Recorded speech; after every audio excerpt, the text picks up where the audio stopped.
The Senate will come to order. The senators will please take their seats. Those persons not entitled to the privilege of the floor will retire to the gallery. The senators and all in attendance, please stand and be led in prayer.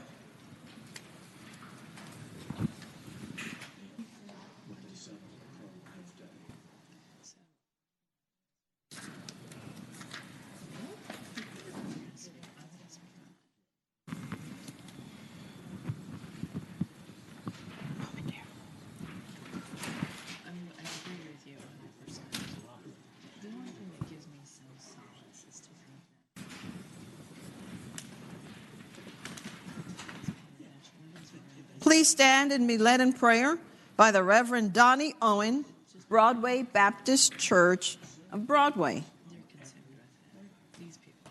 Following the prayer, everyone please remain standing and be led in the Pledge of Allegiance to the flag of the United States of America by Senate Page Bliss Hayes of Prince George. I'm honored to be with you today. Let us pray. Dear God in heaven, I come to you in adoration and prayer, asking you, Lord, to bring a fresh new blessing on this General Assembly of Virginia. I pray that you will grant these devoted men and women wisdom from heaven to discern what is true and best for the people of this great commonwealth. And Lord, we thank you for your divine protection and your daily provisions of life. And I'm so grateful for the leaders in all branches of our government, local and national. I thank you, God, for your mercy and grace and forgiveness. And for this reason, I kneel before the Father, from whom every family in heaven and on earth is named. And I pray that he may grant you, according to the riches of his glory, to be strengthened with power in the inner man through his Spirit, and that the Messiah may dwell in your hearts through faith. I pray that you, being rooted and firmly established in love, will comprehend with all the saints what is the length and the width and the height and depth of God's love, and to know the Messiah's love that surpasses knowledge, so that you may be filled with all the fullness of God. Now to him who is able to do above and beyond all that we ask or think, according to the power that works in us, to him be glory in the church and in Christ Jesus to all generations, forever and ever. Amen.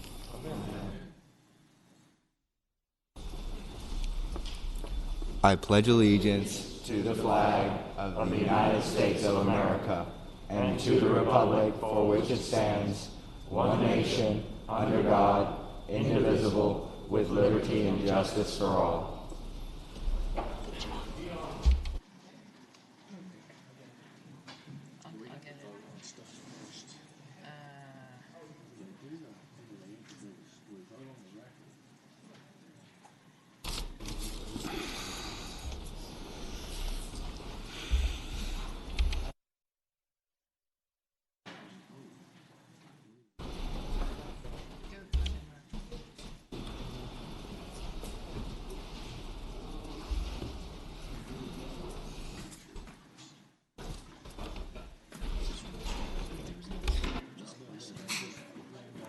Who was? Did you say something?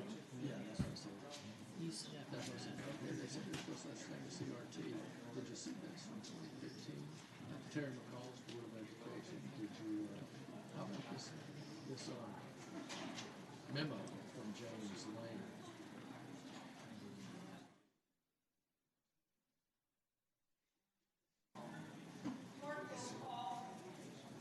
The clerk will call the roll.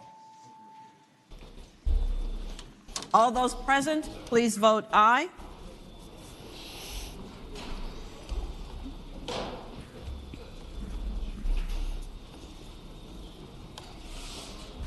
The clerk will close the roll.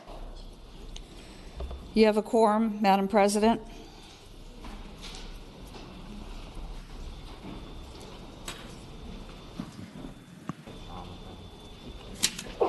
The senator from James City, Senator Normant.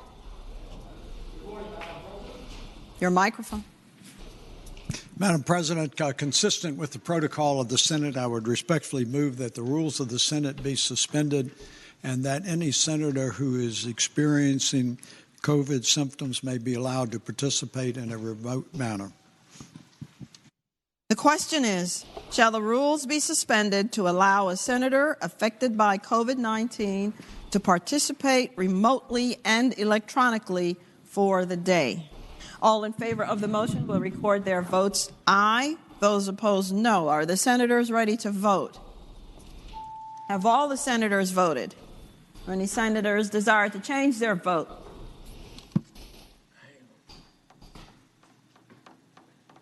The clerk will close the roll. Ayes 37, no 0. Ayes 37, no 0. The rules are suspended. Senate Journal for Wednesday, January 26, 2022. The senator from Roanoke County, Senator Soderline, moves that the reading of the journal be waived. All in favor of the waiving of the reading of the journal will record their vote aye. Those opposed, no. Are the senators ready to vote? Have all the senators voted? Do any senators desire to change their vote?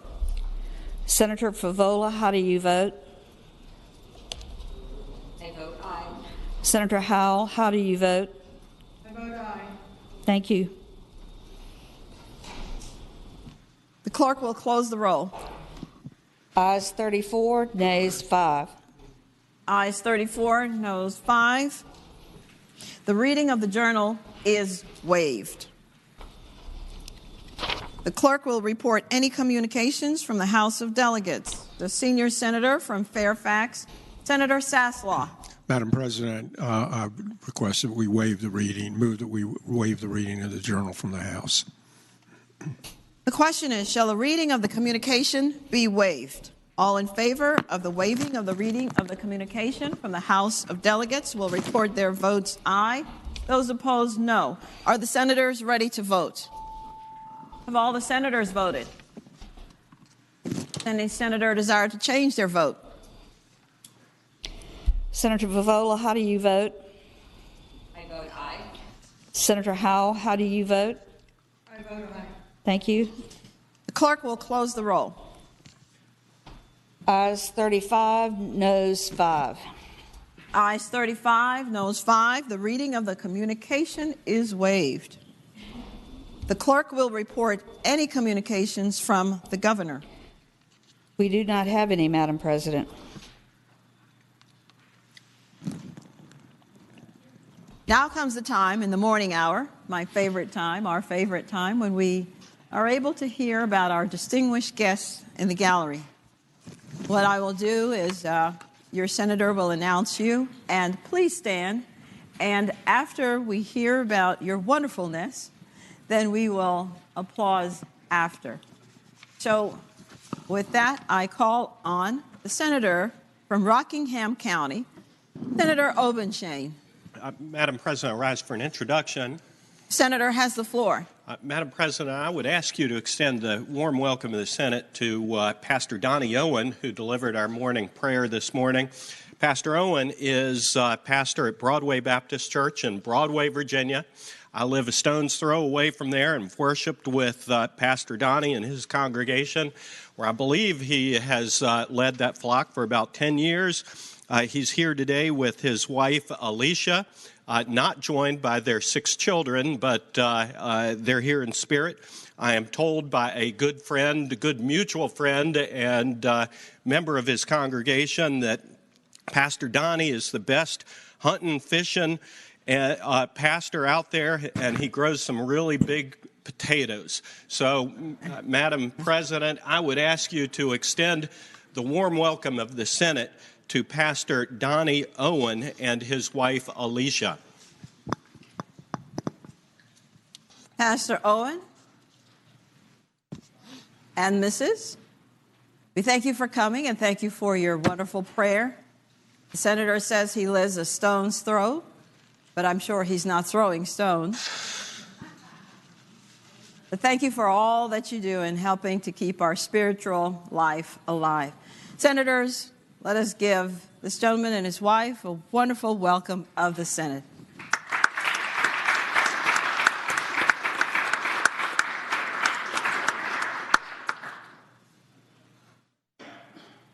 The senior senator from Fairfax, Senator Saslaw. Madam President, I rise for the purposes of two introductions. The senator has the floor. The first is I'd like to call everyone's attention in the gallery to Linwood Butner. He was a dedicated public servant. He worked for 3 decades with the Virginia Department of Transportation, was Deputy Commissioner for DMV. He won the Commissioner's Award for Excellence and the VNOT Conditioner's Award for Excellence as well. And later he when he retired, formed his own consulting company. He's accompanied here, he is a very, very accomplished individual, and he's accompanied here today by his wife, Beth, I hope I get all this right, and his 2 sons, Jonathan and Clay. And later there'll be a commending resolution. But I hope that you can give him the warmest welcome of the Virginia State Senate. Will you please rise? Good morning to you. Good morning, and thank you for coming to see your Senate in action. Senators, let us give them the warm welcome of the Senate.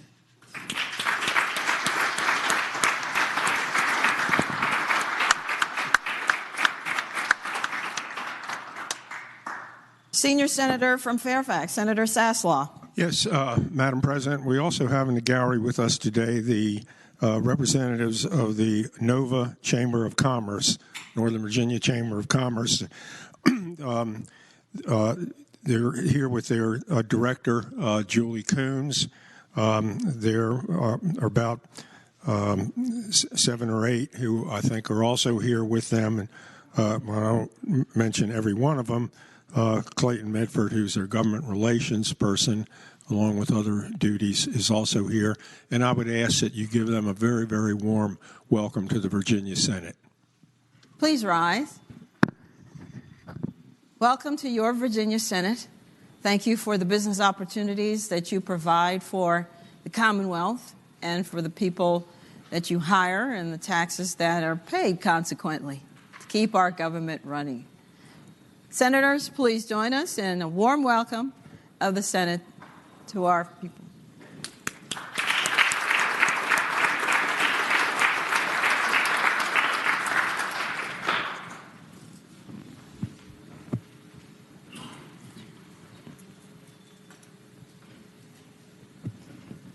The senator from Southern Fairfax County, Senator Barker. Madam President, I rise for the purpose of an introduction. The senator has the floor. And Madam President, this is the trifecta. This is the 3rd straight day I've stood up to provide an introduction of people who are in the gallery. Yesterday we had a large number of people from the Northern Virginia Association of Realtors. 2 days ago I stood to welcome the members of the Apartment and Office Building Association of Metropolitan Washington. The only thing was that I made a mistake, and I was here, but they were not. But they are here today. So today we are joined in the Senate by the members of the Apartment and Office Building Association of Metropolitan Washington and their state affiliate, the National Apartment Association of Building Owners.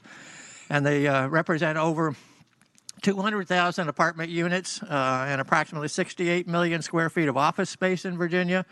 There are nearly 1 million Virginians making their homes in apartments, and their industry generates an annual economic impact of $22.4 billion and 223,000 jobs in Virginia alone. So I would be happy if you would give a warm welcome to the members of the Apartment and Office Building Association in the Senate. Please rise. Good morning to you. We said a lot of good things about you in your absence, but you're here today to hear that we are very grateful for what you do. We're grateful for it is $22.4 billion that you put into our economic system, that's going to jail money.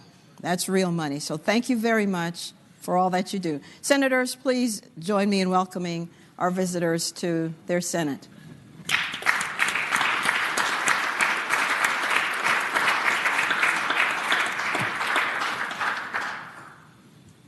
The senator from James City, Senator Norman. Thank you, Madam President. I rise for purposes of introduction. The senator has the floor. Thank you very much, Madam President. As many of you in this body know, that I am a very proud and effusive graduate of Virginia Military Institute, and very pleased to have a group with us today. As you know, VMI provides a vigorous and challenging co-educational experience for all women and all men who are willing to accept the challenge to matriculate and graduate from Virginia Military Institute. I would say, Madam President, on a personal note, that it provided a foundation for me for the modest successes that I've had in my personal, in my public service life, and my professional life. I would say that VMI, while they provide a co-educational experience, what they focus on is providing men and women who are leaders. In the gallery today is a group of VMI graduates known as the Spirit of VMI, who have become engaged civically with what is going on with the General Assembly, the legislative process. And I would appreciate you extending a very warm welcome to the Spirit of VMI, which includes, they are accompanied by Beth Butner, Jonathan Butner, and Clay Butner. And I would further say that they would welcome the opportunity to chat with any of you and to make yourself available. So, Madam, if you would be so kind to extend a very warm invitation to the VMI group that is with us. Please rise. Thank you for coming to your Senate and seeing us in action. Thank you for all that you do. And Senators, please join me in welcoming the VMI contingent to their Senate.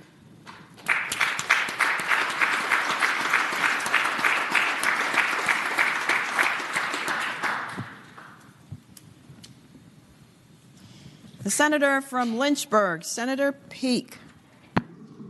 Yes, Madam President, I rise for the purposes of an introduction. The senator has the floor. Thank you, Madam President. And in addition to VMI, we have the pleasure of being joined by a representative of another fine Virginia university. We have with us in the gallery today, Madam President, Miss Allison Morrison Shetler, Ph.D. On August 1st, 2020, Dr. Allison Morrison Shetler became the 11th president at the University of Lynchburg in Lynchburg, Virginia. This is her first opportunity to come see us in the Capitol.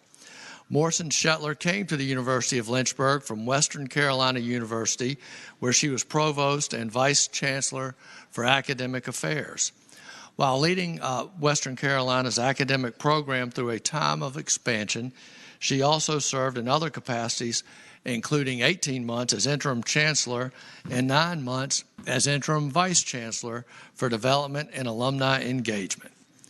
Her accomplishments at Western Carolina include implementation of the North Carolina Tuition Promise Plan, development of innovative new academic programs, completion of a successful comprehensive fundraising campaign, and management of the campus through a period of constant construction and growth in the student body.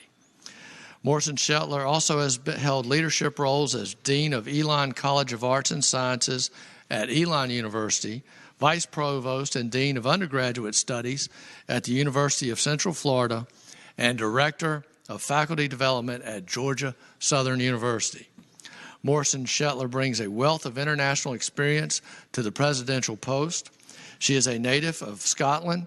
Morrison Shetler earned a bachelor's degree in biology and chemistry and a doctorate in biomedical science from Dundee College of Technology, now Abertay University.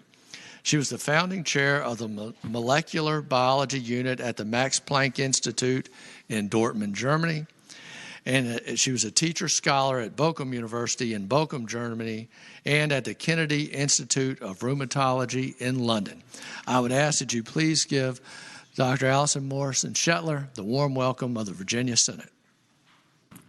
Dr. Morrison Shetler, good morning to you. You are certainly a very accomplished woman, and thank you for imparting that wisdom to our future leaders of Virginia and America. Senators, please join me in giving the warm welcome to the Senate of Dr. Morrison Shetler.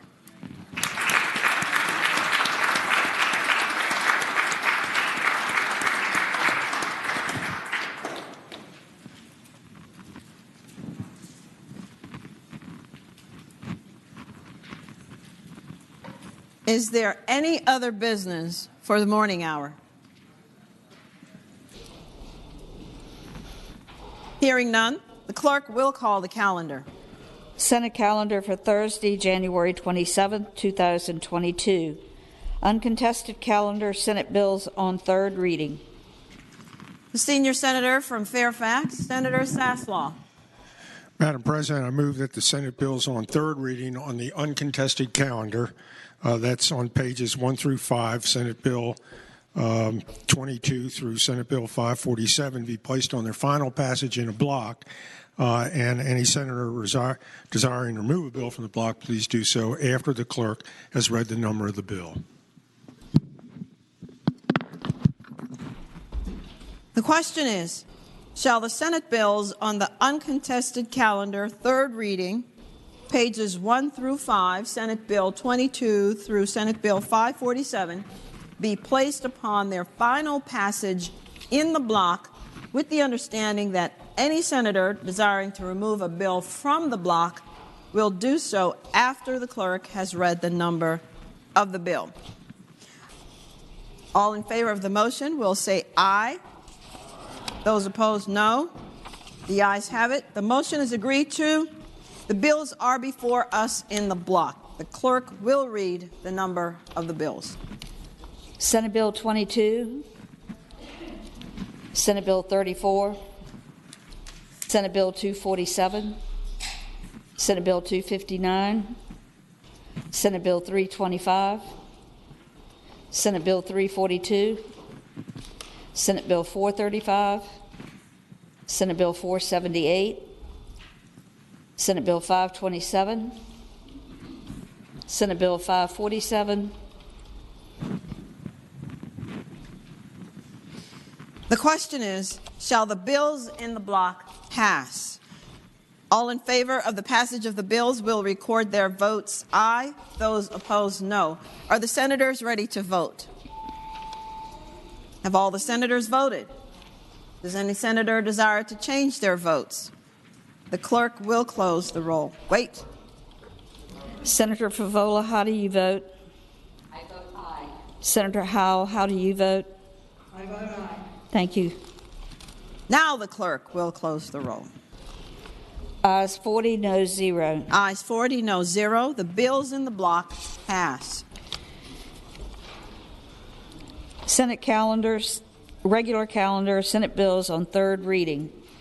Senate Bill 494, Virginia Human Rights Act, Non-Discrimination in Employment, Definition of Employer. The senior senator from Richmond City, Senator McClellan. Thank you, Madam President. I move that the bill pass. And speaking to the bill. Senator has the floor. Thank you, Madam President. This bill makes 3 clarifying changes to the Human Rights Act.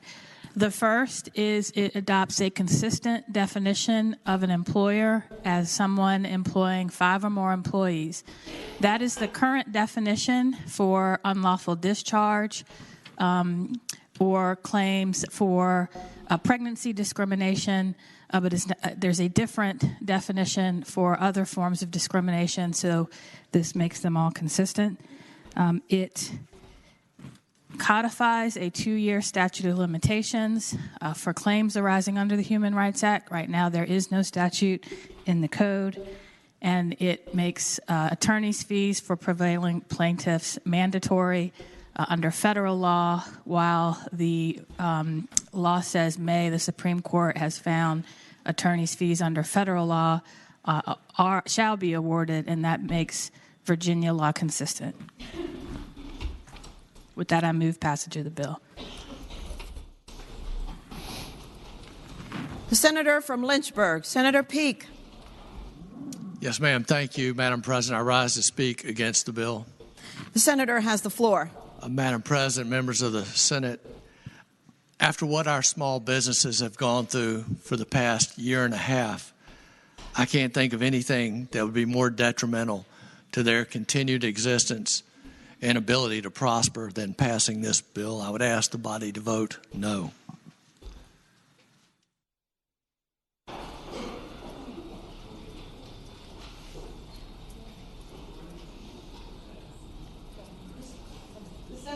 James City, Senator Norman. Thank you, Madam President. I rise to speak against the bill. The senator has the floor. Madam President, being something of a political realist, I have an expectation, at least what the outcome of this bill may be in this body. A number of things concern me. Following up on the comments from the senator for Lynchburg, I remain comprehensively concerned about the direction that we are going, placing some unnecessary pressures on small business individuals. Now we're going to reduce it down to 5 employees. When you couple this change with some of the other changes that have been made, like the escalating minimum wage regardless of industry, we're putting an extraordinary pressures on the back of small business individuals. I'm particularly concerned about the change in the Virginia law that would allow, if not mandate, a mandatory award of attorney's fees on the prevailing party. That is certainly a baseline in the federal court system, but there are many things that Virginia has decided not to do to replicate the procedures of the federal courts. In Virginia, generally speaking, we do not award attorney's fees to a prevailing party. And here we're going to small business individuals who say that if you manage to contest one of these claims and you lose, that in addition to that indignation, that you also may have to pay an award of attorney's fees. And I can suggest to you, Madam President, that the attorney's fees in these cases are not going to be de minimis. And my concern is that because of that financial reality for a small business that has 5 employees, that they may be confronted with having to make a very practical choice, and that choice is, hey, is it cheaper for me to pay this claim that I would otherwise contest and I think has no merit, as opposed to going to court and incurring some enormous attorney's fees that literally could close my business.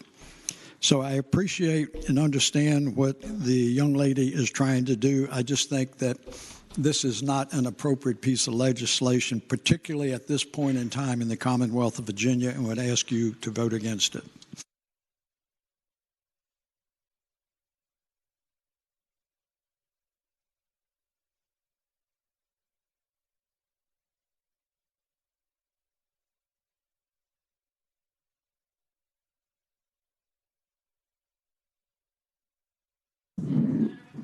Thank you, Madam President. I appreciate the senator from James City referring to me as a young lady, considering I have more gray hair than when I started in this body.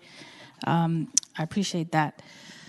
First, our small businesses with 5 or more employees are already subject to the non-discrimination provisions if they fire an employee unlawfully or if they fail to provide reasonable accommodations to pregnant employees.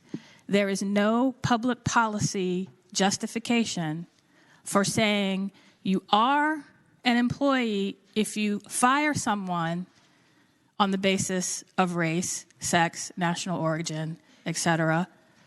But if you demote them for failing to, for complaining about an unwanted sexual advance rather than fire them, they are not an employee. There's no justification for that difference, particularly when our small businesses of 5 or more employees already are subject to this law. As for the attorney's fees, again, under federal law, attorney's fees are awarded to a prevailing plaintiff because many of these cases are brought by low-wage workers. And not having attorney's fees is a disincentive to filing these cases to begin with. If they go to federal court, they're going to get attorney's fees. They should also have that option in Virginia. With that, I renew my motion that the bill pass.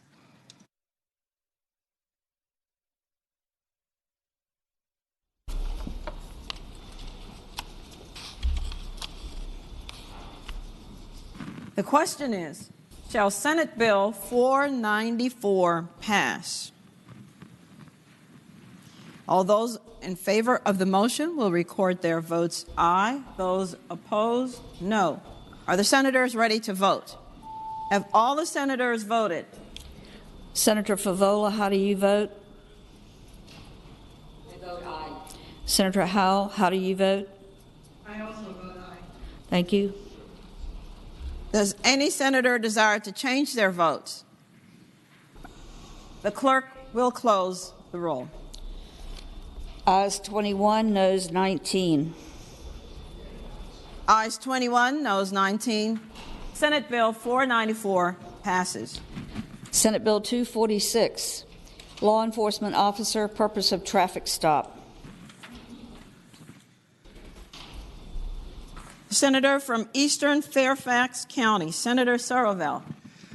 Good afternoon, Madam President. I move the bill pass, and speaking to that motion. Senator has the floor.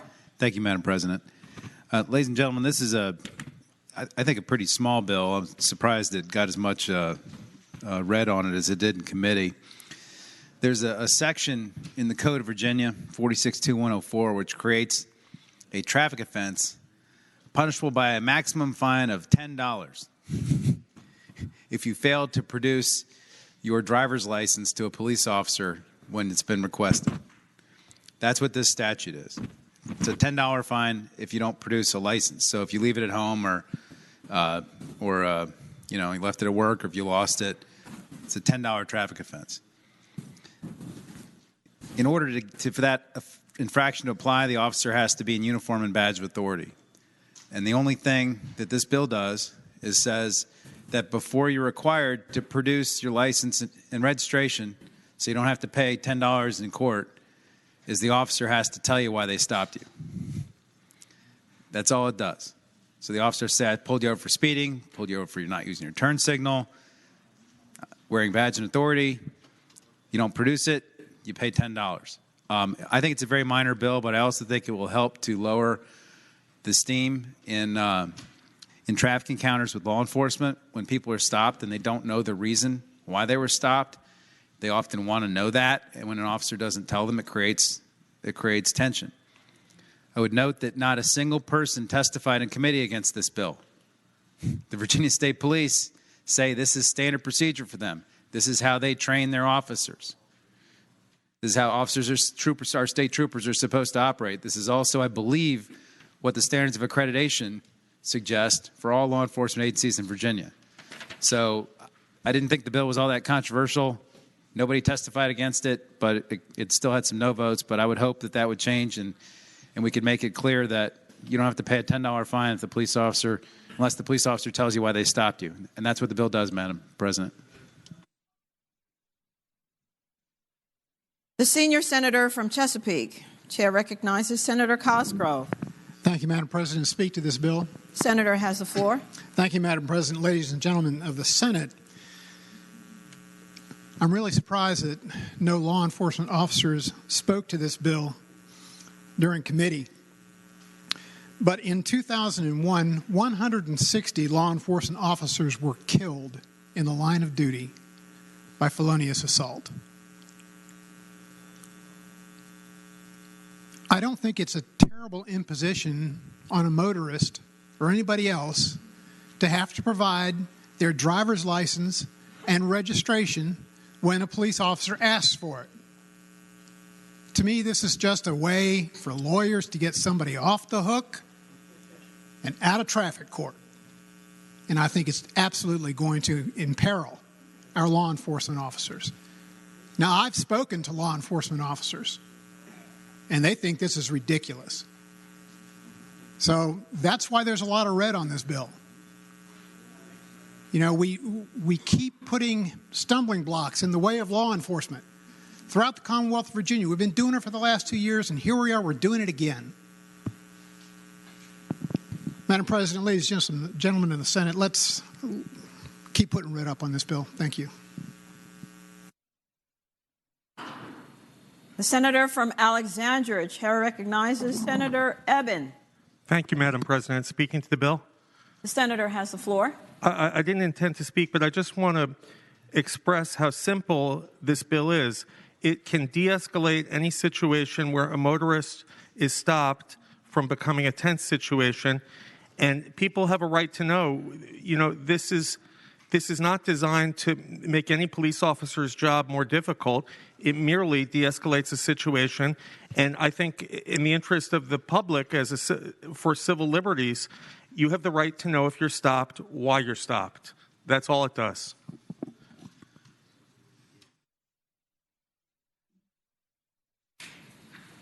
The senator from Fairfax City, Senator Peterson.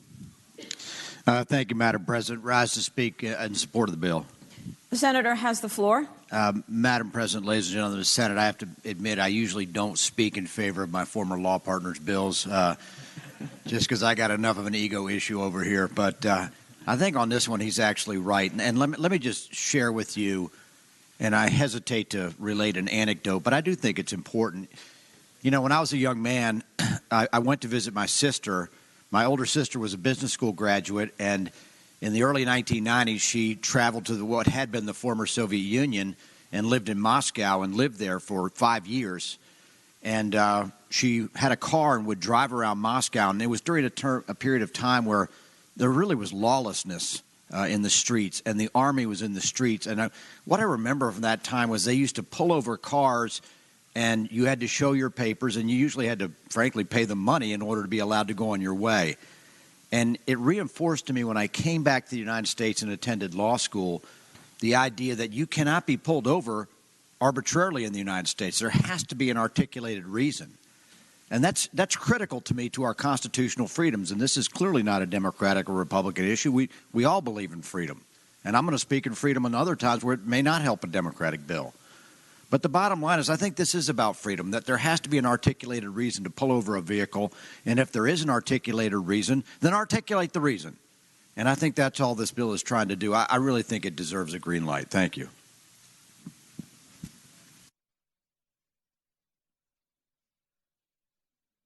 The senator from Western Fairfax County. Chair recognizes Senator Marsden.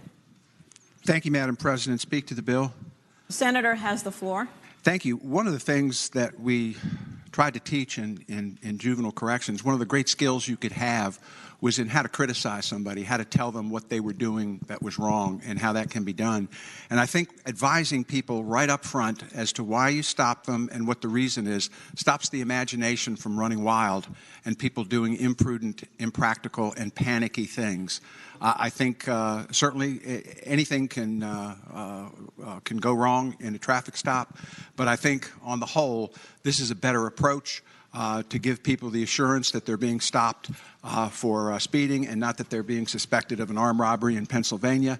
And I think this goes a long way towards making these stops smoother, more fair, and I would urge the body to support this bill. The senator from Lynchburg, Senator Peake. Yes, Madam President, I rise to ask the patron a question. Will the senator yield for a question? Yes. Senator has the floor. Thank you, Senator. And I'm looking at the full text of this bill. It says it's under Code Section 46.2-104, which says you have to possess a registration card. And that's, you're supposed to, or your license, and have those with you. And the heading of your bill says produce it at a traffic stop. And purpose of traffic stop. But where in the bill is this limited to just a traffic stop? Senator. Thank you, Madam President. I would say to the gentleman a couple things. Number one, on line 18, it says the owner or the operator of a motor vehicle, trailer, or semi-trailer shall stop. on the signal of any law enforcement officer who's in uniform shows the badge of authority or sign of authority and shall, upon the officer's request, exhibit these documents. And so that's where it applies. And I'll just note this statute, this statute is just a traffic offense. This doesn't say, like in every DUI investigation or every speeding ticket or whatever, this just creates another offense that somebody can be charged with if they don't produce it. Senator has another question. Yes, Madam President, a further question. Senator Yield. I'll yield. And that is my question, Senator. Let's say, like Senator Morrison just referred, that you are be on the lookout for this car from an armed robbery, and the police officer stops that car that he has a license plate and the make and model of that's just fleeing a crime scene, and the police officer pulls that vehicle over. Does he, under this statute, have to say, I have pulled you over because your vehicle has been reported being at an armed robbery? Would this statute require that? Madam President, I appreciate the question, because that's actually why I put myself back in the queue to speak, to make sure that this was clear in light of the Senator from Northern Chesapeake's or Southern Chesapeake's comments. The answer to your question is no. The only reason an officer would have to ask for your license would be if they wanted to charge you with this $10 infraction if you didn't produce it. So an officer, that's the only consequence. This statute does not have the statutory exclusionary rule on the bill we passed in the special session in 21, about the odor of marijuana and all that, which says, anything in violation shall be excluded. This statute doesn't have that. So the only consequence of an officer not asking or not advising them on the basis of the stop is they can't charge them with a $10 traffic infraction. That's the only consequence of an officer not asking for this. And so that's why I don't think it's that big of a deal. I appreciate the question.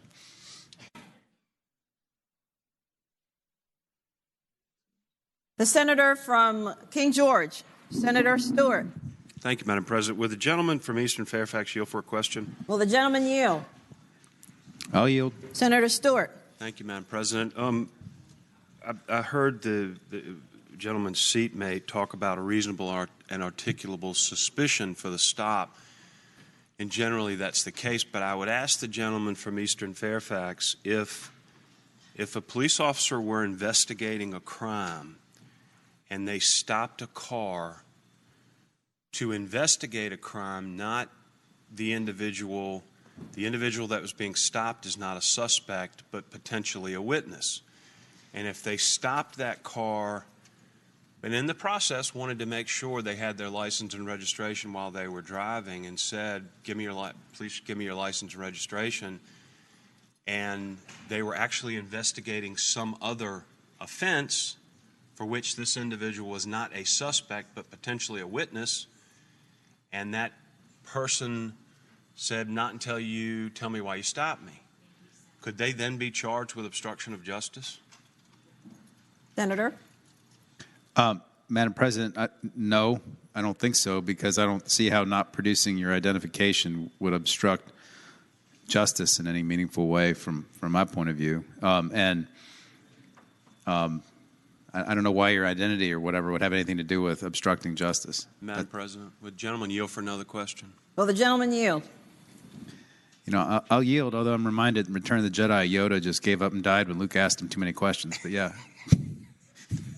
The senator has the floor. Thank you, Madam President. I'd ask the gentleman from Eastern Fairfax. In fact, doesn't a law enforcement officer have the ability to question a witness to a crime, and if that witness refuses to cooperate, they can be subject to being charged with obstruction of justice?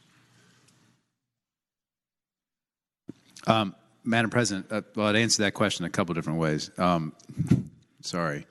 But first of all, in order to stop that car, they would have to have a reasonable suspicion to stop that car. And just because they know the person's in it isn't a reason to stop it.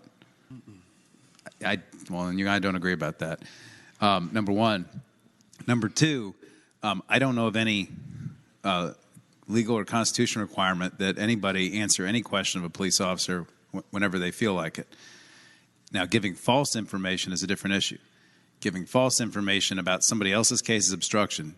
Giving false information about your own case usually is not in Virginia. It is federally, but not in Virginia.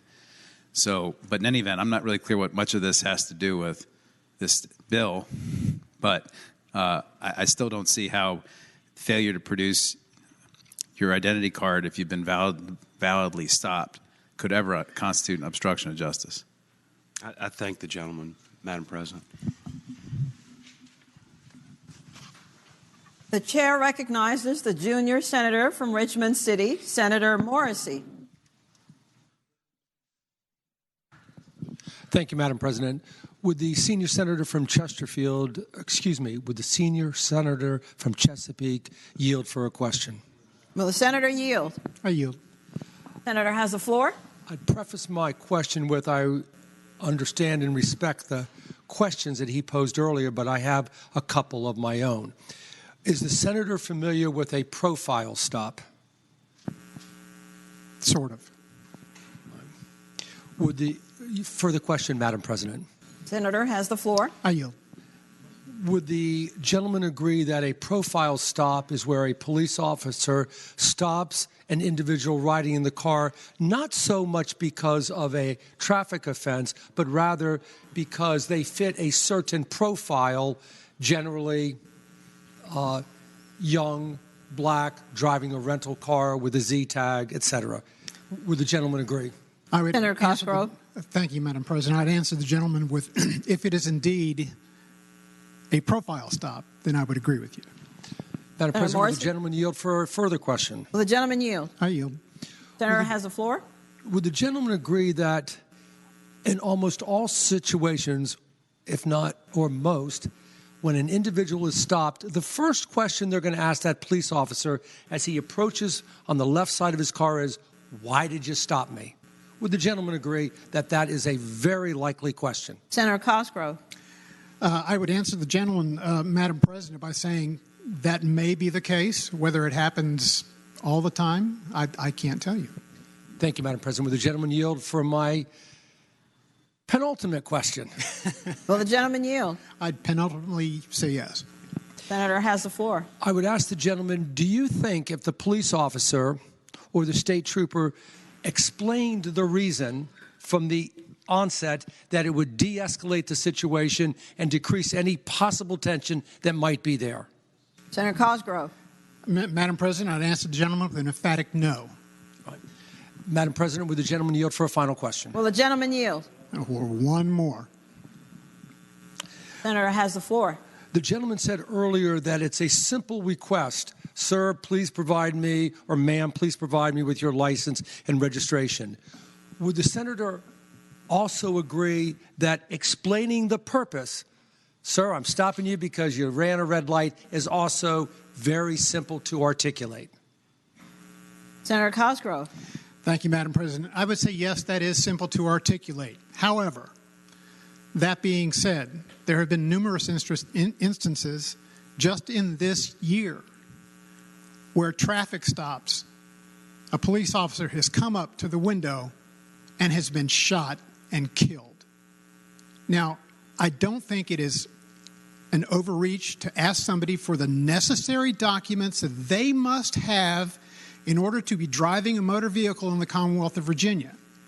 Now, whether you de-escalate the situation by telling them why you stopped, I can't say that will or won't happen.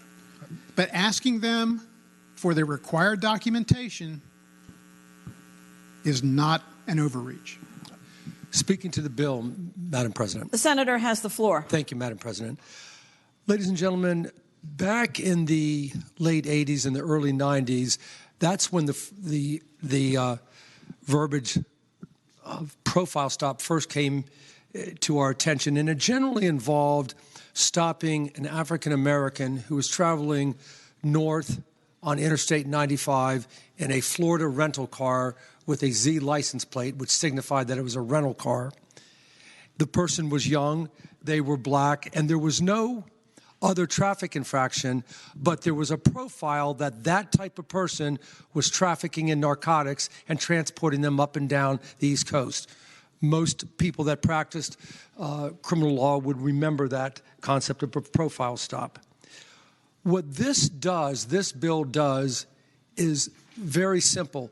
The senior senator from Chesapeake is right. It's a simple request, but also it's very simple to say, sir or ma'am, I'm stopping you because you ran a red light or you disregarded that sign.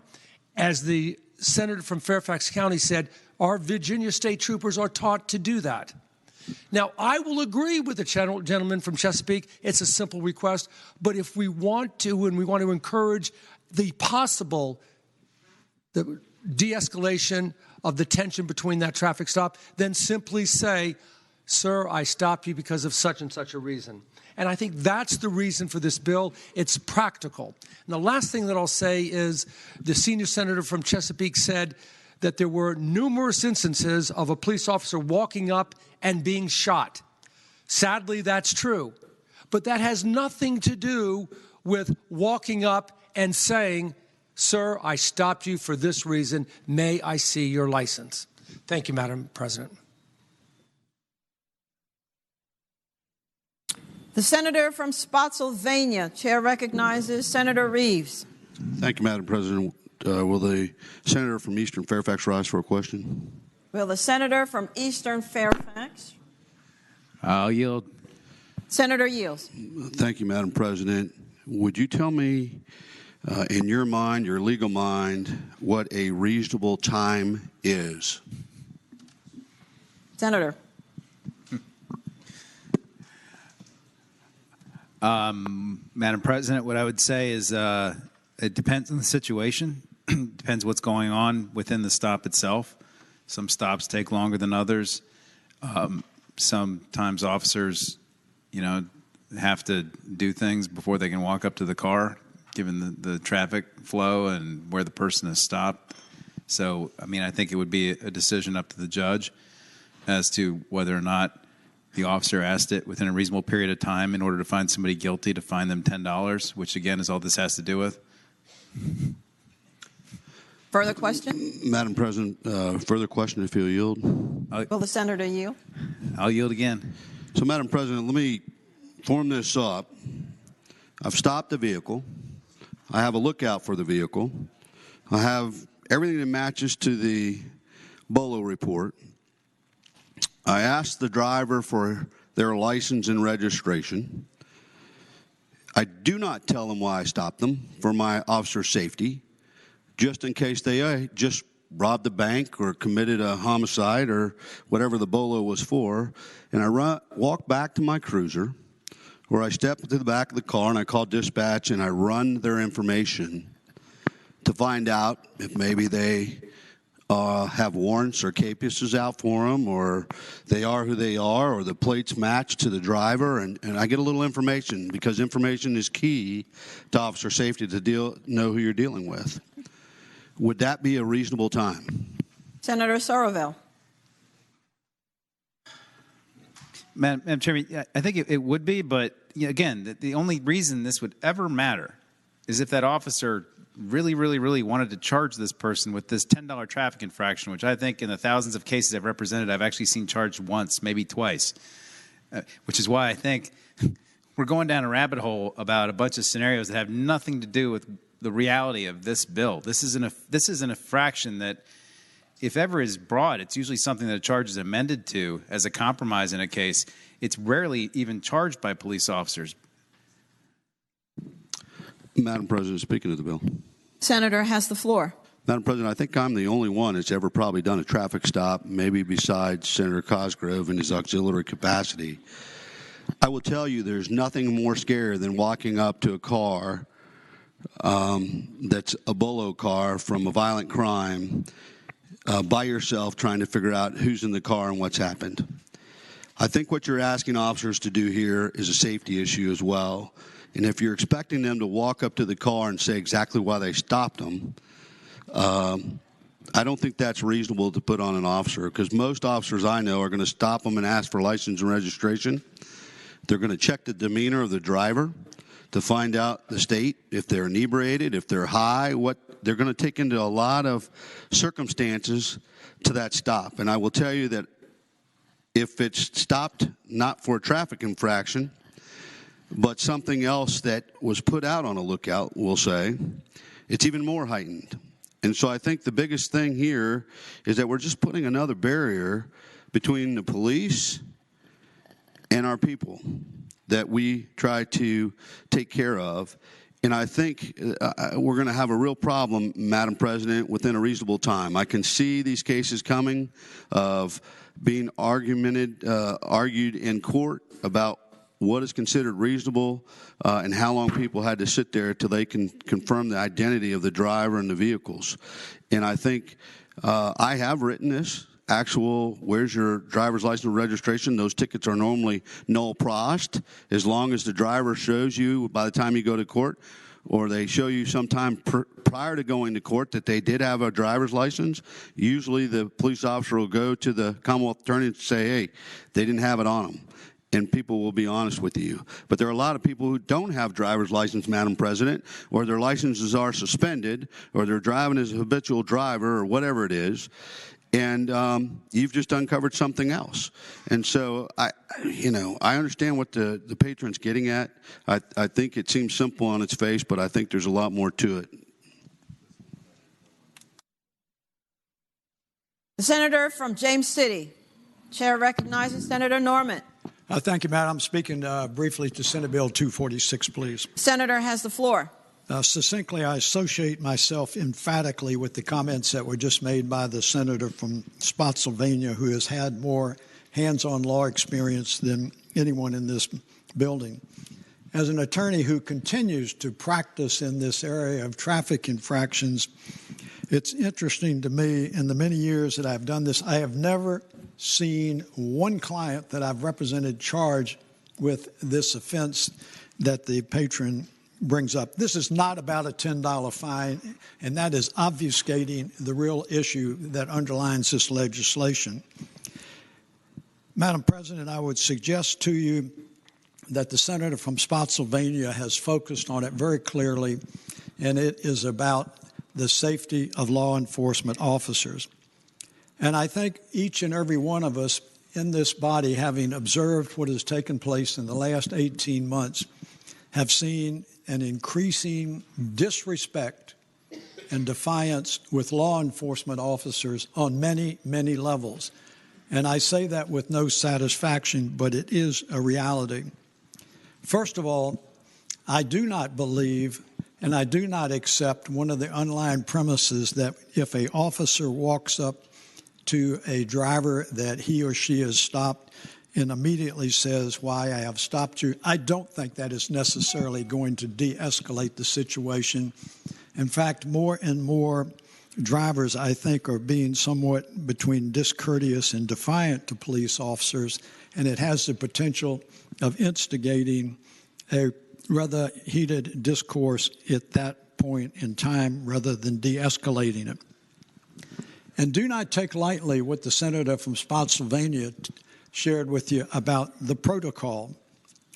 Yes, they can a law enforcement officer can stop a vehicle, run their license plate, but the license plate does not necessarily reflect who the driver is. It merely tracks the license plate. And I suggest to you, Madam President, if they ask for the driver's license and registration, my experience is that many of these officers immediately return to their patrol car and they check in with their dispatcher, and not only do they give the license plate, but they give the operator's license information and any pertinent information that may be contained on that registration. What that does is that marks what that police officer is in the middle of doing before he undertakes anything else. So this is not about a $10 fine, believe me. As I said, that is an obfuscation. I do not accept the premise that it will immediately de-escalate a situation if you ask for the operator's license and registration. And I would parenthetically say, as a continuing practicing attorney who almost 5 days a week is in the court on these type of issues. There have been a lot of safeguards that have been put in place since the 1980s and the 1990s about profile stops. This is not about profile stops.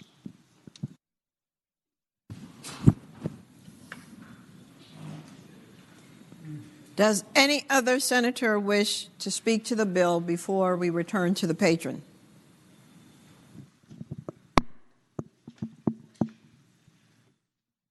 The senator from Eastern Fairfax, Senator Surville. Thank you, Madam President. Speaking to the bill.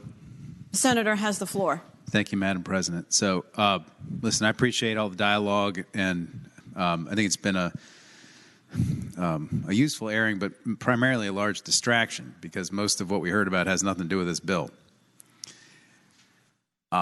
First of all, if you're doing a BOLO stop, a be on the lookout stop, you don't need to ask somebody. You don't need to comply with this statute unless you want to charge that person with a $10 offense. You can conduct the stop any other way you want.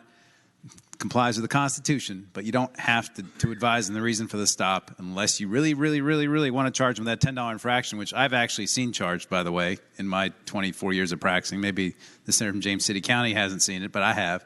Not often, as I said, but it is charged. Number one. Number two, in terms of my secret agenda here, I want to talk about that a little bit. This situation arose, or this was...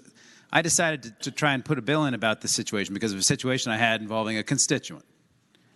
And I had a bill drafted. It was different than this. It was entitled 18.2. I circulated it to law enforcement because I've been working with them a lot lately over the last 3 years. And I had a dialogue with them. And the feedback I got back said, this is a better solution. We like this better. Why don't you go put it here? And so I put the bill in this statute. I put the language in this statute. And I brought it to committee. And before I testified, I saw that there were some law enforcement reps out in the crowd. And I walked up to them and I said, y'all have any issue with my bill? And they said, no. Now, I appreciate there's some retired law enforcement that may have a different view than all of the law enforcement representatives that give us feedback in committee. But apparently, none of them had a problem with the bill because it doesn't really do much, which is the point. Now, in terms of the de-escalation piece, I can appreciate that for some folks, being stopped by a police officer doesn't give you a lot of concern. You know, when I drive my car, I'm not always the best driver, but when I see law enforcement behind me, I typically don't get nervous. Other people don't process it that way. Other people have different experiences. And other people, when they see law enforcement, get nervous. And for my constituent, she was stopped at 2 in the morning on the Washington Capitol Beltway, about 5 minutes from her home, and she couldn't figure out why she was stopped.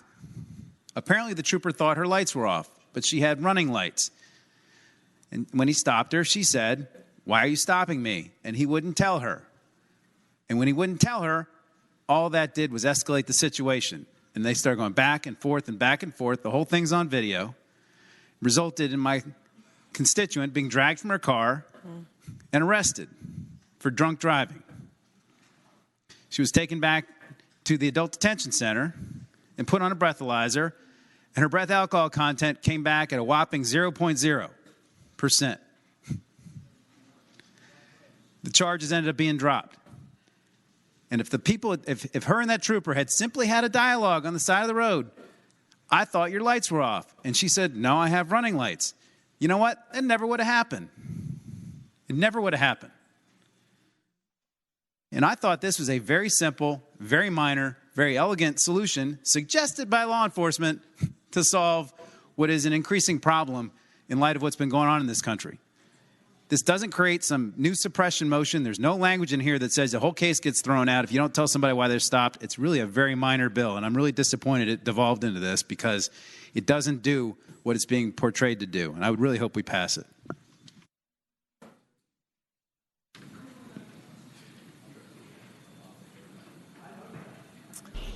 The question is, shall Senate Bill 246 pass?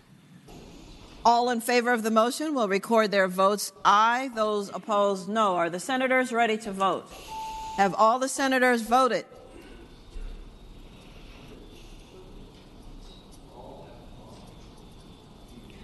Senator Favola, how do you vote? I vote aye. Senator Howell, how do you vote? I vote aye. Thank you. Does any senator desire to change their vote? The clerk will close the roll. Ayes 21, noes 19. Ayes 21, noes 19. Senate Bill 246 passes.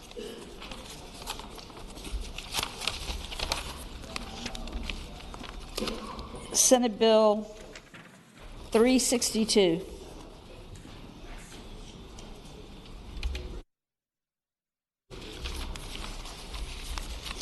Bicycles and certain other vehicles riding two abreast. The senator from King George, Senator Stewart. Thank you, Madam President. Could that go by for the day? We need to fix the amendment that was put on yesterday. Without objection, Senate Bill 362 goes by for the day. Uncontested calendar, Senate bills on second reading.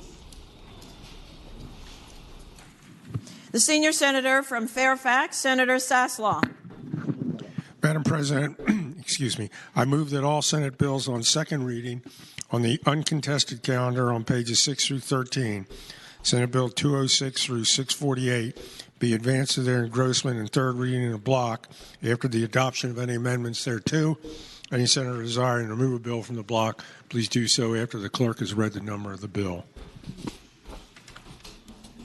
The question is, shall all Senate bills on second reading on the uncontested calendar on pages 6 through 13, Senate Bills 206 through Senate Bill 648, be engrossed and advanced to their third reading in the block after the adoption of the amendments thereto, that any senator desiring to remove a bill from the block will do so after the clerk has read the number of the bills. All in favor of the motion will say aye. Aye. Those opposed, no. The ayes have it. The motion is agreed to. The clerk will now read the number of the bills.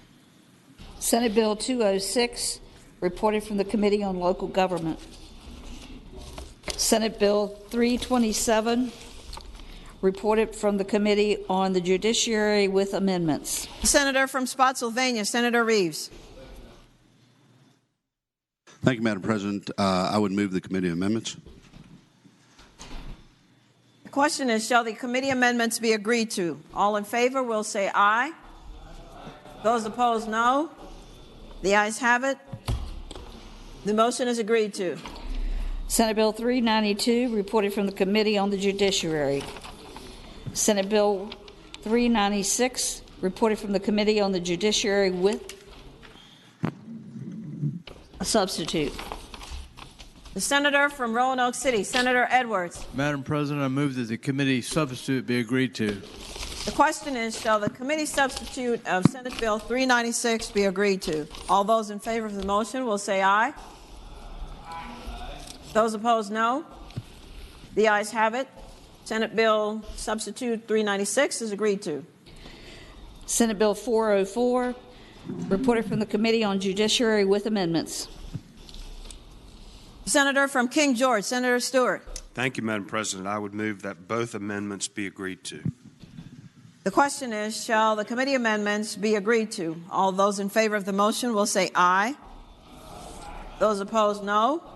The ayes have it. The motion is agreed to.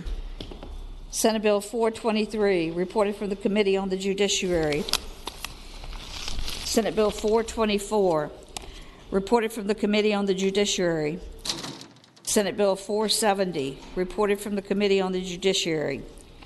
Senate Bill 497, reported from the Committee on the Judiciary with amendments. The senator from Accomack, Senator Lewis. Thank you, Madam President. I move the committee amendments. The question is, shall the committee amendments be agreed to? Those in favor of the motion will say aye. Aye. Those opposed, no. The ayes have it. Committee amendments are agreed to. Senate Bill 498, reported from the Committee on the Judiciary with amendment. The senator from Accomack, Senator Lewis. Thank you, Madam President. I move the committee amendment. The question is, shall the committee amendments on Senate Bill 498 be agreed to? Those in favor of the motion will say aye. Those opposed, no. The ayes have it. Committee amendments are agreed to. Senate Bill 526, reported from the Committee on Local Government with amendments. The senator from Portsmouth, Senator Lucas. Thank you, Madam President. I move that the amendments to Senate Bill 526 be agreed to. Question is, shall the committee amendments be agreed to? Those in favor of the motion will say aye. Those opposed, no. Committee amendments on Senate Bill 526 are agreed to. Senate Bill 184, reported from the Committee on Finance and Appropriations. Senate Bill 321, reported from the Committee on Commerce and Labor. Senate Bill 335, reported from the Committee on Commerce and Labor with a substitute. The gentleman from Southern Fairfax County, Senator Barker. Madam President, I move that we adopt the committee substitute. The question is, shall the committee substitute be agreed to? Those in favor of the motion will say aye. Those opposed, no. The ayes have it. The substitute of Senate Bill 335 is agreed to. Senate Bill 351, reported from the Committee on Commerce and Labor with amendment. The senator from Eastern Fairfax County, Senator Sorovell.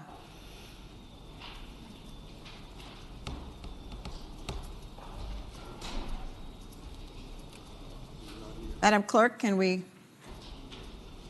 Does that bill go by temporarily? Without objection? Hold on. Take back the objection. Thank you, Madam President. I move the committee amendment. Move the committee amendment. Thank you. Question is, shall the committee amendments on Senate Bill 351 be agreed to? Those in favor of the motion will say aye. Those opposed, no. The ayes have it. Committee amendments are agreed to. Senate Bill 427, reported from the Committee on Commerce and Labor with substitute. The senator from Enrico, Senator Donovan. Thank you, Madam President. I move the substitute be agreed to. Question is, shall the substitute of Senate Bill 427 be agreed to? Those in favor of the motion will say aye. Those opposed, no. The ayes have it. The substitute is agreed to. Senate Bill 433, reported from the Committee on Commerce and Labor with amendments. Senator from Enrico, Senator Donovan. Thank you, Madam President. I move that the committee amendments be agreed to. Question is, shall the committee amendments be agreed to? Those in favor of the motion will say aye. Those opposed, no. The ayes have it. Committee amendments are agreed to. Senate Bill 648, reported from the Committee on Finance and Appropriations. The question now is, shall the Senate bills be engrossed and advanced to their third reading? All in favor of the motion will say aye. Those opposed, no. The ayes have it. The bills are engrossed and advanced to their third reading. Regular calendar, Senate bills on second reading.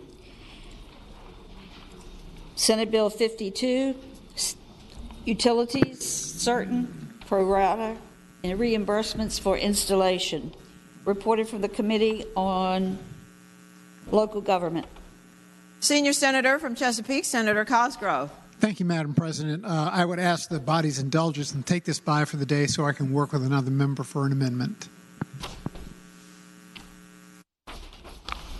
Without objection, Senate Bill 52 goes by for the day. Senate Bill 63, abuse and neglect of a child, safe haven defense. Reported from the Committee on the Judiciary with a substitute. Senator from Mecklenburg, Senator Ruff. Thank you, Madam President. I move the substitute be agreed to. Question is, shall the substitute of Senate Bill 63 be agreed to? Those in favor of the motion will say aye. Aye. Those opposed, no. The ayes have it. The substitute is agreed to. Senator from Mecklenburg, Senator Ruff. Madam President, I move that the bill be engrossed and passed to its third reading. The question is, shall Senate Bill 63 be engrossed and advanced to its third reading? Those in favor of the motion will say aye. Those opposed, no. The ayes have it. The motion is agreed to. The bill is engrossed and advanced to its third reading. Senate Bill 255, Zoning Wireless Communications Infrastructure Application Process. Reported from the Committee on Local Government with a substitute. The Senator from Loudoun, Senator Bell. Thank you, Madam President. I move we re-refer this bill back to local government. We'd like to do some more work on it. The question is, shall Senate Bill 255 be re-referred, recommitted to the Committee on Local Government? All those in favor of the motion will say aye. Those opposed, no. The ayes have it. The bill is recommitted to the committee. Senate Bill 328, Law Enforcement Agencies' Acquisition of Military Property. Reported from the Committee on the Judiciary with amendments. The Senator from Spotsylvania, Senator Reeves. Thank you, Madam President. I would move that the committee amendments be agreed to. Question is, shall the committee amendments on Senate Bill 328 be agreed to? Those in favor of the motion will say aye. Those opposed, no.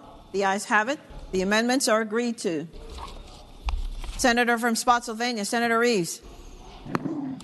Thank you, Madam President. I would now move that we engross and advance the bill to its third constitutional reading. Question is, shall Senate Bill 328 be engrossed and advanced to its third reading? Those in favor of the motion will say aye. Those opposed, no. The bill is engrossed and advanced to its third reading. Senate Bill 389, Support of Parents by Child Repeal Provision. Reported from the Committee on the Judiciary.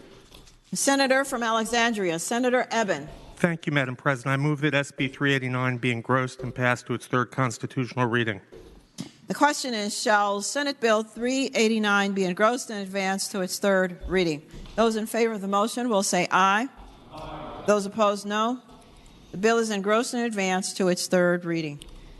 Senate Bill 181, Workers' Compensation, Presumption as to Death or Disability from COVID-19 Vaccine. Reported from the Committee on Commerce and Labor. The senior senator from Fairfax, Senator Saslaw.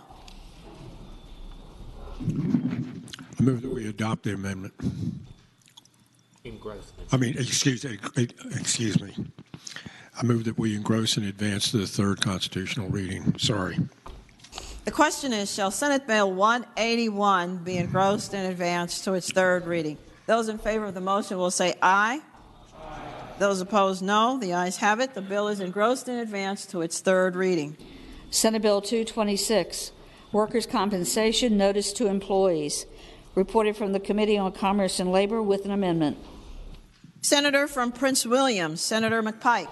Thank you, Madam President. I move that the amendments be agreed to. Question is, shall the committee amendments be agreed to? Those in favor of the motion will say aye. Aye. Those opposed, no. The amendments are agreed to. Senator McPike. Thank you, Madam President. I move that the bill be engrossed and advanced to its third read. Question is, shall Senate Bill 226 be engrossed and advanced to its third reading? Those in favor of the motion will say aye. Aye. Those opposed, no. The ayes have it. The motion is agreed to. Senate Bill 422, Health Insurance Tobacco Surcharge.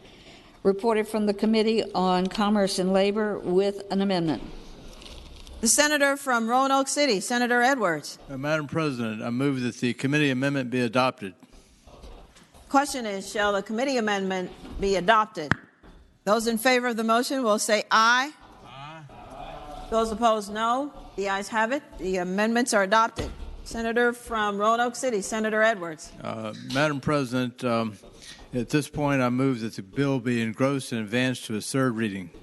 The question is, shall Senate Bill 422 be engrossed in advance to its third reading? Those in favor of the motion will say aye. Those opposed, no. The ayes have it. Senate Bill 422 is engrossed in advance to its third reading. Uncontested calendar Senate bills on first reading. The senior senator from Fairfax, Senator Saslaw. Madam President, I move that all Senate bills on first reading on the uncontested and regular calendars, that's pages 16 through 25, and it's SB 9 through SB 629, that the rules be suspended in the first constitutional reading, be dispensed with. The question is, shall the rules be suspended and the first reading of the titles of Senate bills on the uncontested and regular calendars, pages 16 through 25, Senate Bills 9 through Senate Bills 629, be dispensed with? All in favor of the motion will record their votes aye. Those opposed, no. Are the senators ready to vote? Have all the senators voted? Senator Favola, how do you vote? Thank you. Senator Howell, how do you vote? I vote aye. Thank you. Any senators desire to change their vote? The clerk will close the roll. Ayes 39, noes 0. Ayes 39, noes 0. The reading of the titles is dispensed with. Senior Senator from Fairfax, Senator Saslaw. Madam President, I move that those said bills be passed by for the day. The question is, shall the Senate bills on the uncontested and regular calendars now on their second reading be passed by for the day? All in favor of the motion will say aye. Those opposed, no.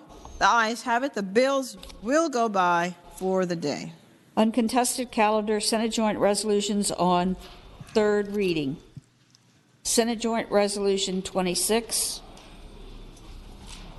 I'm sorry. The senior senator from Fairfax, Senator Saslaw. Madam President, I move that the Senate joint resolutions on third reading uncontested calendar on pages 25 through 26, that's SJR 26 through 50, be placed on their final passage in a block. Any senator desiring to move a resolution in the block, please do so after the clerk has read the number of the resolution. The question is, shall the Senate joint resolutions on the uncontested calendar, third reading, pages 25 through 26, Senate joint resolutions 26 through Senate joint resolutions 50, be placed upon their final passage in the block, with the understanding that any senator desiring a resolution to be removed from the block will do so after the clerk has read the number of the resolution? All in favor of the motion will say aye. Those opposed, no. The ayes have it. The motion is agreed to. The resolutions are before us in the block. The clerk will now read the number of the resolutions. Senate Joint Resolution 26, Senate Joint Resolution 34, Senate Joint Resolution 47. Madam President, can we pull Senator SJR? from Spotsylvania. Yeah, can we pull SJR 47 out of the block? Without objection, Senate Joint Resolution is out of the block.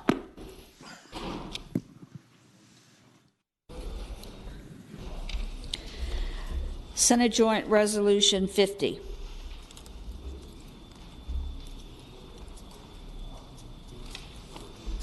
The question is, shall the resolutions be agreed to and blocked? That is, all resolutions except for Senate Joint Resolution 47 on page 26. All in favor of agreeing to the resolutions will say aye. Those opposed, no. The ayes have it. The resolutions in the block are agreed to.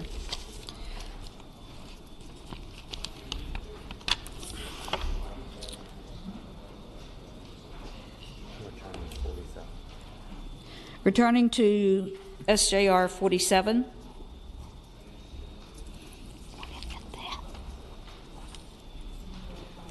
And 47.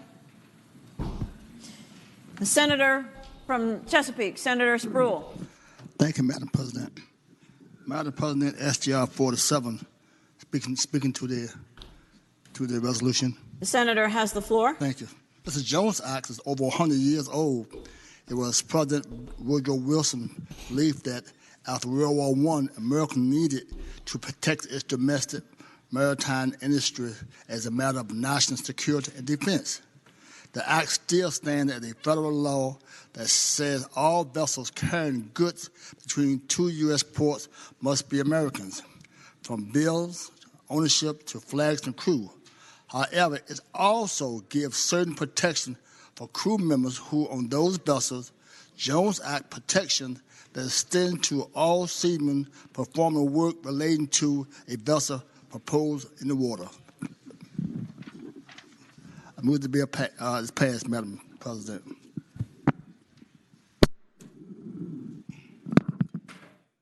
The question is, shall Senate Joint Resolution 47 pass? All in favor of agreeing to the resolution will say aye. Aye. Those opposed, no. No.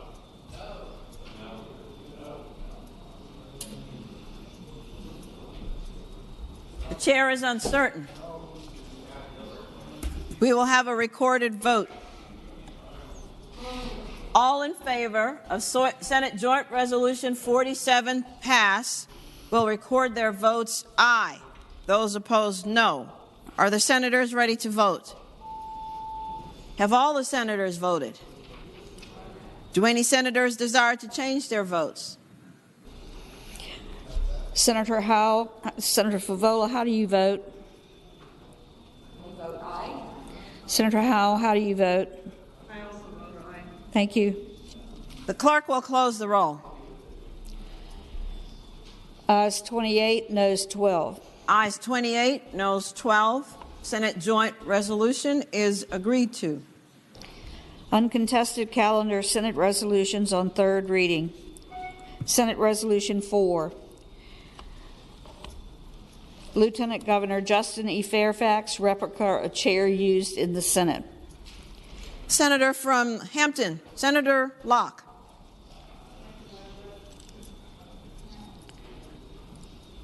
Thank you, Madam President. I move that Senate Resolution 4 be agreed to. And speaking to that. The senator has the floor.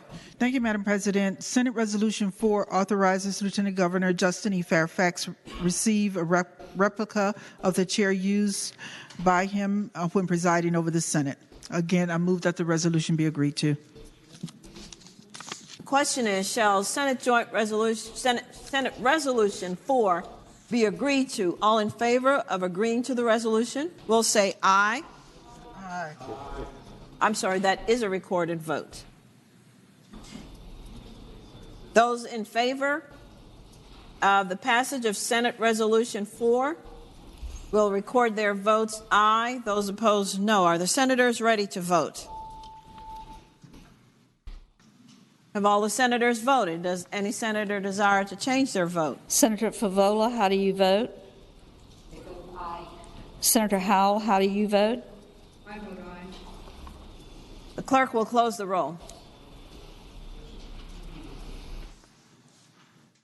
Ayes 40, noes 0. Ayes 40, noes 0. The resolution passes. Senator from Hampton, Senator Locke. I need to read the title. Senate Resolution 5, Lieutenant Governor Portrait. The senator from Hampton, Senator Locke. Thank you, Madam President. I move that Senate Resolution 5 be agreed to. And speaking to that resolution. The senator has the floor. Thank you, Madam President. Senate Resolution 5 establishes a committee to contract for a portrait of Lieutenant Governor Justin E. Fairfax to be painted, framed, and installed in the Capitol. Again, I move that the resolution be agreed to. The question is, shall Senate Resolution 5 be agreed to? All in favor of the motion will record their votes aye. Those opposed, no. Are the senators ready to vote? Have all the senators voted? Does any senator desire to change their vote? Senator Favola, how do you vote? I vote aye. Senator Howell, how do you vote? I vote aye. Thank you. The clerk will close the roll. Ayes 40, noes 0. Ayes 40, noes 0. The Senate resolution is agreed to.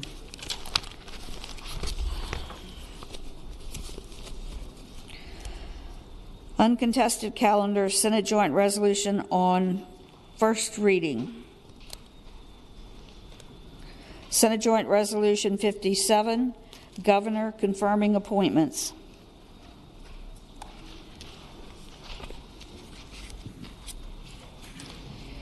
Memorial resolutions. The senior senator from Fairfax, Senator Saslaw.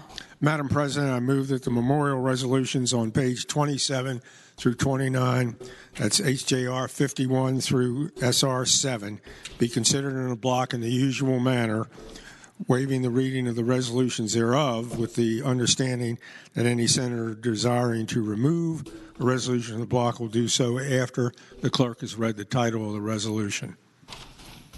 Question is, shall the memorial resolutions on pages 27 through 29, House Joint Resolution 51 through Senate Resolution 7, be considered in the block in the usual manner, waiving the reading of the resolutions thereof, with the understanding that any senator desiring resolution removed from the block will do so after the clerk has read the title of the resolution? All in favor of the motion will say aye. Those opposed, no. The ayes have it. The motion is agreed to. Resolutions are now before us in the block. Clerk will read the titles of the memorial resolutions. House Joint Resolution 51, celebrating the life of Officer Michael D. Chandler. House Joint Resolution 70, celebrating the life of Joseph Carlo Manola. House Joint Resolution 99, celebrating the life of Thomas Michael Simcoe. House Joint Resolution 102, celebrating the life of Donald Lee Lambert, Jr. House Joint Resolution 103, celebrating the life of Julia Ann Greenwood. House Joint Resolution 105, celebrating the life of Barry K. Jett. House Joint Resolution 111, celebrating the life of Aubrey May Stanley, Jr. House Joint Resolution 113, celebrating the life of Ferdinand C. Dugan III. House Joint Resolution 114, celebrating the life of the Honorable Arthur R. Geeson, Jr. Madam President. The senator from Augusta. Thank you, Madam President. I'd ask that that resolution come out of the block. Without objection, House Joint Resolution 114 is out of the block. House Joint Resolution 115, celebrating the life of Dr. Henry Irving Willett, Jr.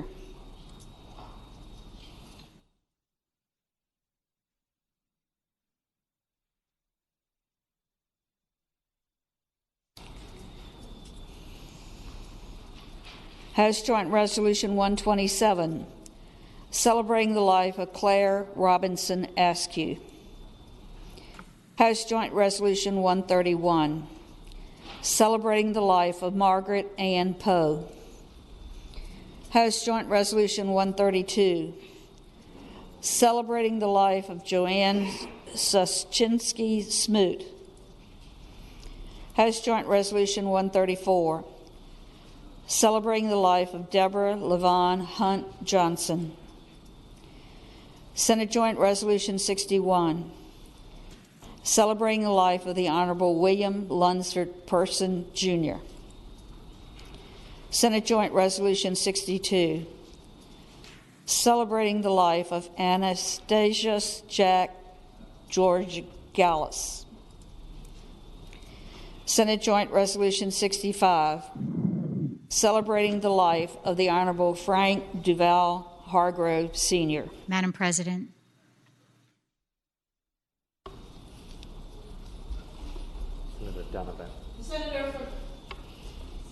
Senator from Enrico, Senator Donovan. Thank you, Madam President. May Senate Joint Resolution 65 come out of the block and go by for the week for the purpose of completing signatures? Without objection, Senate Joint Resolution 65 is out of the block. Senate Joint Resolution 68, celebrating the life of David Stewart Buchanan, Sr. Senate Joint Resolution 71, celebrating the life of Magellan Orstrom Bryan. Senate Joint Resolution 72, celebrating the life of John William Warner III. Madam President.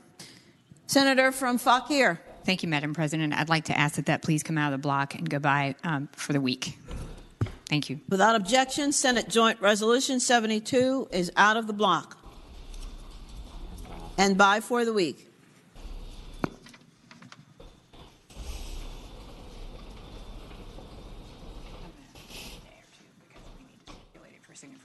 Senate Joint Resolution 73, celebrating the life of the Honorable Harry Russell Potts, Jr. Madam President. Senator from Fauquier. Madam President, I'd like to ask that that also come out of the block and go by so that every member of the body may have the opportunity to sign on to the resolution. Without objection. Thank you, Madam President. Senate Joint Resolution 73 is out of the block. Senate Resolution 7, celebrating the life of Aubrey May Stanley, Jr. Madam President. Oh. McDougall. The senator from Hanover, Senator. Thank you, Madam President. Could HJR 113 come out of the block and go by for the day so members could sign on? Without objection, House Joint Resolution 131 is out of the block and by for the day. What did you say? 113? I can't hear. 113.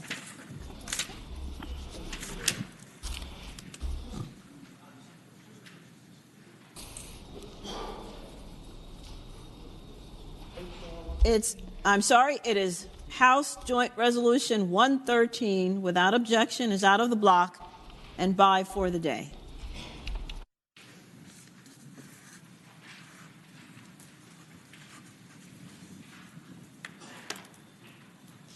The resolutions before us will be agreed to in the usual manner. All those in favor of agreeing to the memorial resolutions, please rise.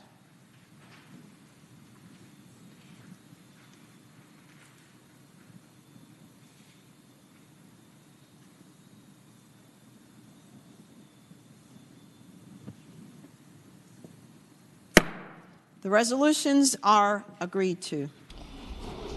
Commending resolutions. Nope. Return. Sorry, House Joint Resolution 114. That's by for the day, Madam.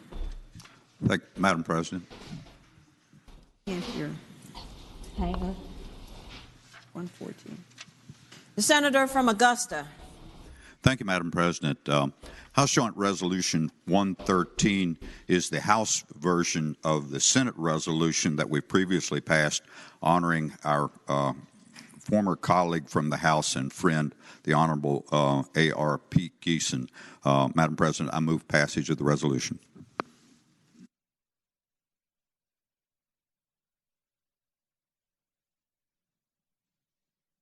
Senator, you said House Joint Resolution 113?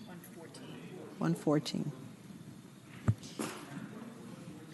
The question is, all those in favor of agreeing to the memorial resolution for House Joint Resolution 114, please rise.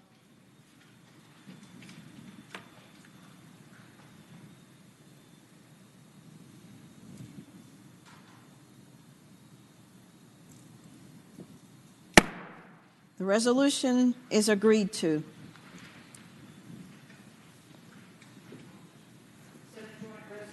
Senate Joint Resolution 65. Senator from Enright.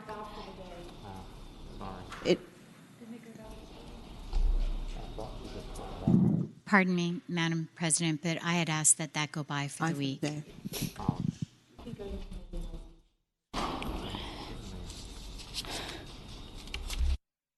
Yes, the rest are by for the day. Commending resolutions. The senior senator from Fairfax, Senator Saslaw. Madam President, I move that the commending resolutions on pages 30 through 33, HJR 34 through SR 6, be considered in a block by voice vote, waiving the reading of the resolutions with the understanding that any senator desiring to remove a resolution from the block will do so after the clerk has read the number of the resolution. The question is, shall the commending resolutions on pages 30 through 33, House Joint Resolution 34 through Senate Resolution 6 be considered in the block by voice vote, waiving the reading of the resolutions, with the understanding that any senator desiring a resolution removed from the block will do so after the clerk has read the number of the resolution. All in favor of the motion will say aye. Those opposed, no. The ayes have it. The motion is agreed to. The resolutions are now before us in the block. Clerk will read the number of the resolutions. House Joint Resolutions 34, 44, 104, 106, 107, 108, 109, 110, 116, 117, 119, 120, 121, 122, 123, 124, 125, 126, 129, 130, 139. Senate Joint Resolutions 59, 60, 63, 64, 67, 69, 70, 74. Madam Chair. Senator from Madam Fairfax City, Senator Peterson. Could Senate Joint Resolution 74 come out of the block and go by for the day? 74. Without objection, Senate Joint Resolution 74 is out of the block and by for the day.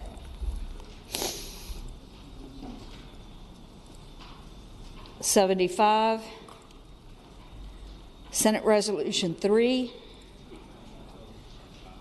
Senate Resolution 6,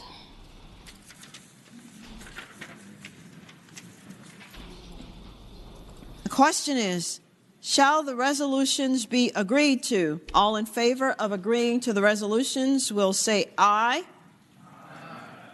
1 second. Senior Senator from Fairfax. I would ask that Senate Joint Resolution 67 just come out of the block for a minute. Without objection, Senate Joint Resolution 67 is out of block. Is it by for the day, sir? No, I just out of the block. Just out of the block.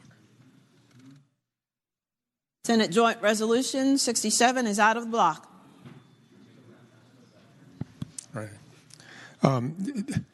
Madam President, members of the Senate. For what purpose does the senator rise?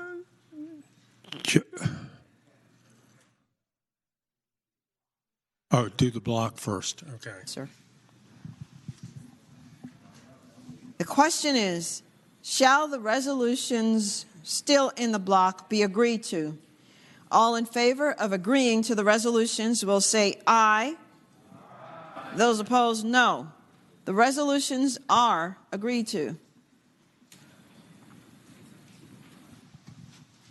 Senator from Fairfax, Senator Saslaw. Just briefly, Madam President, members of the Senate, SJR 67 is a commending resolution to Linwood Butner, who I introduced earlier in the gallery. And as I pointed out before, he had a very excellent record and a great career here as an employee in the Department of Transportation and won several awards for employment excellence. I just wanted to bring that one more time to your attention, and I would move that it be passed. The question is, shall Senate Joint Resolution 67 be agreed to? All in favor of agreeing to the resolution will say aye. Those opposed, no. The resolution is agreed to.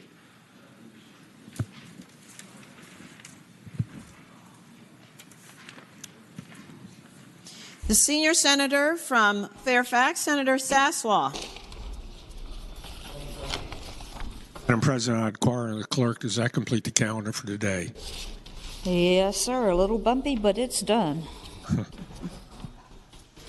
Is there any other business to come before the Senate?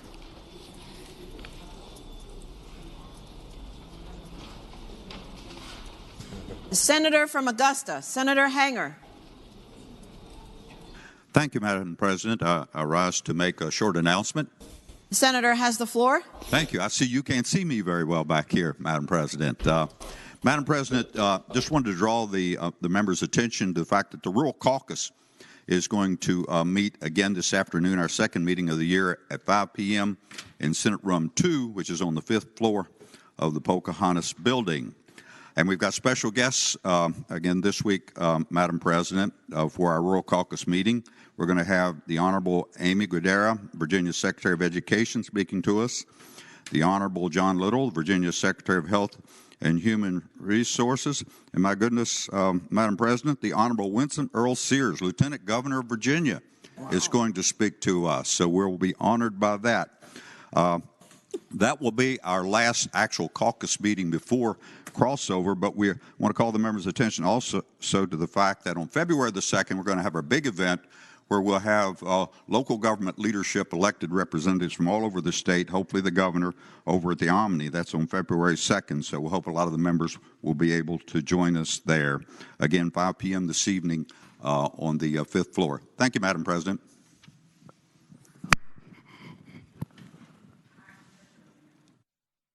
Does any other senator wish to be recognized? Madam President. Oh. The senator from Roanoke County, Senator Suderline. Madam President, just speaking briefly for a point of personal privilege, if I may. The senator has the floor. Thank you, Madam President.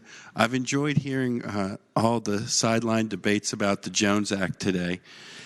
And I can't recall that being something we previously did. But if we're now going to be in the business of memorializing federal legislation, I think we could end up being here a lot longer. And I hope that's not something we're going to keep doing. Thank you, Madam President.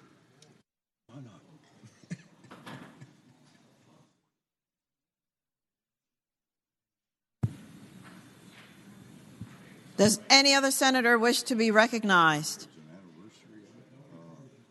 The clerk will report any announcements on the desk. Today, Thursday, January 27th, the Committee on Transportation will meet 15 minutes after adjournment, Senate Room 3 in the Capitol.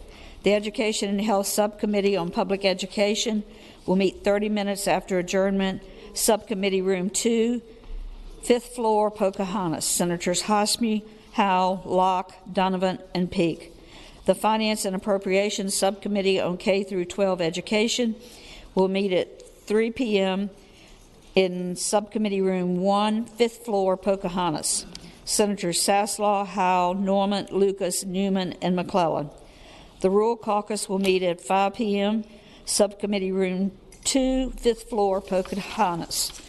Tomorrow, Friday, January 28th, the Finance and Appropriations Subcommittee on Capital Outlay will meet at 8 a.m. Subcommittee Room 1, 5th floor, Pocahontas.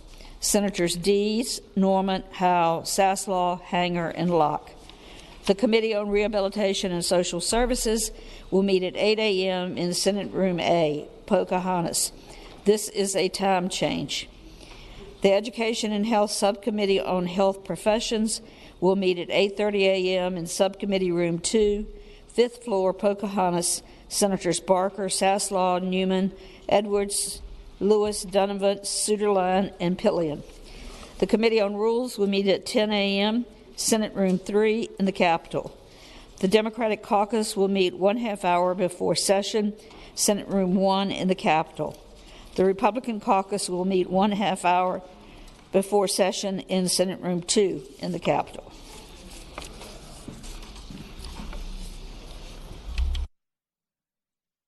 The chair recognizes the senator from Portsmouth, Senator Lucas.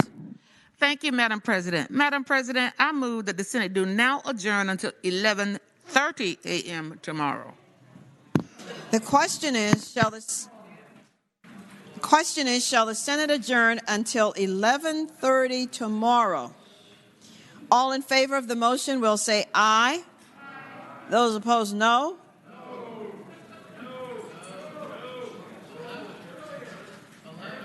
The motion is not agreed to. The Senate stands adjourned until 12 noon tomorrow.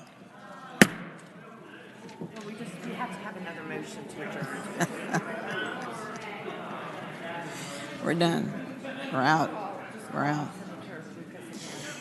The senator from Portsmouth, Senator Lucas. Thank you, Madam President. Madam President, I renew my motion that the Senate do now adjourn until 11:30 a.m. tomorrow. Madam President, I don't know who's speaking in support of the motion. The senator from Fairfax, Senator. I think we could all save 30 minutes if we get here at 11:30 tomorrow morning. Thank you. The question is, shall the Senate stand adjourned until 11:30 tomorrow? All in favor of the motion will say aye. Aye. Those opposed, no. The ayes have it. The motion is agreed to. The Senate stands adjourned until 11:30 tomorrow.